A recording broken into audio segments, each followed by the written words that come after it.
I'm from New Zealand, so I'm pretty tired. Pretty tired. Not because of jet lag, no, because something worse. I'm a parent, and parent tired trumps jet lag tired. Parents get so tired that they dream of being jet lagged.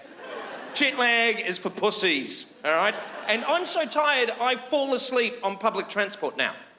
I never used to. When I didn't have kids, on a bus, at best, I would nap. Not now. Whoa, I fall hardcore, proper asleep. Within seconds. And I know there's people out there going, hang on a second, mate. I fall asleep on public transport and I don't have kids. Yeah? Well, it's not proper sleep, is it? Part of you is still awake and conscious, thinking, okay, we're not going to do proper sleep things. We're not going to snore. We're not going to spoon a stranger. You're not properly asleep. But not this guy. Whoo, 2 months ago I was on a train and I fell so hardcore asleep, like full on, tuck me up in bed at night, sleep, that I dribbled, like full on nighttime dream dribble. My mouth was like Niagara Falls. And when I woke up, someone had put a napkin under my chin. It was really thoughtful. They were walking past and saw there was a disaster about to happen and they just kicked into action. Come on everybody, let's do something. We probably won't be able to save the chin, but if we act fast, we could possibly save the shirt. But I am from New Zealand, and whenever I say I'm from New Zealand, it conjures up sort of stereotypical things about New Zealand, you know, like all people seem to know about New Zealand is the same things. And I'm here to tell you, there is more to New Zealand than just Lord of the Rings, the All Blacks rugby team, bungee jumping, and sheep. Don't get me wrong. I love watching Lord of the Rings and my All Blacks top with a bungee rope around my ankles, banging a sheep. Love it. Good times. But there's more to us than that. New Zealand, first country in the world to give women the vote. 1893, sisters. 1893. That's pioneer days back then.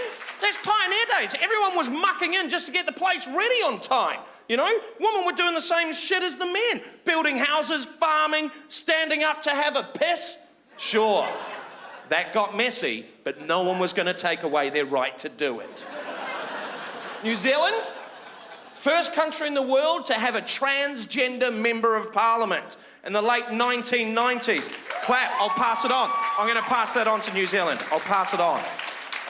Late 1990s, Georgina Byers was a man, then a woman, then a politician, and a lot of people were saying, Georgina, you were on the right track, but then you fucked it up at the end by becoming a politician. And they interviewed people who voted for Georgina Byers, and the best interview was this proper, full-on Kiwi farmer man. And they said to him, why did you vote for Georgina Byers? And he just looked straight down the camera and went, well, I thought she was the best bloke for the job. Wasn't even aware of what he had said. Legend.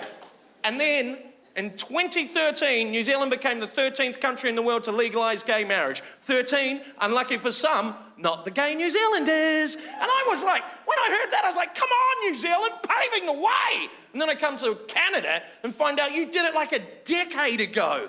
And oh, Canada, I like you. I've always liked you. Ever since maple syrup and that TV program about the Mountie in Chicago. Loved it. Loved it. And then I hear about that sort of shit.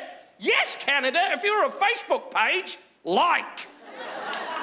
But I was in New Zealand when they legalised gay marriage, and it was a great time. There was a party atmosphere, everyone was celebrating, and I was with some old schoolmates, and we were all really happy about it, apart from one guy. He wasn't happy about gay marriage because he's full-on religious. Now, I've got no problem. If you're religious, fair play, believe what you want to believe. Hey, I still play Dungeons and Dragons. I love using my imagination.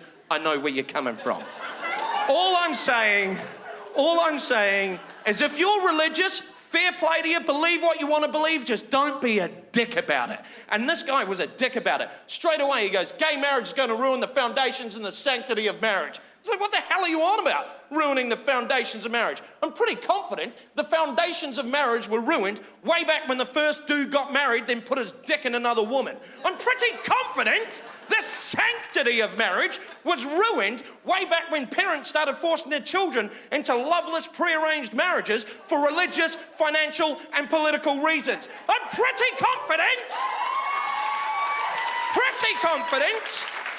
the foundations of marriage were ruined way back when King Henry VIII of England said, can I get a divorce? And the Catholic Church said no. So he said, fuck it, I'll make my own church, call it the Church of England, then start cutting some motherfucking heads off.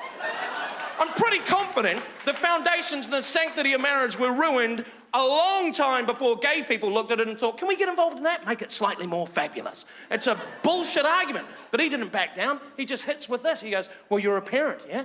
How are you going to explain this to your kids? How are they going to understand? So what the hell are you on about? My 4-year-old understands how to use an iPad better than I do.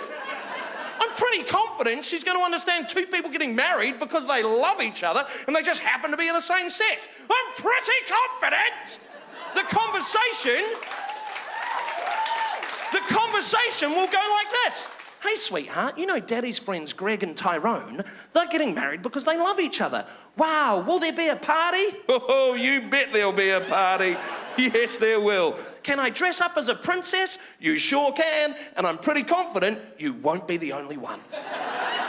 Montreal, you've been awesome. I've been Jared Christmas. Thank you. Good night.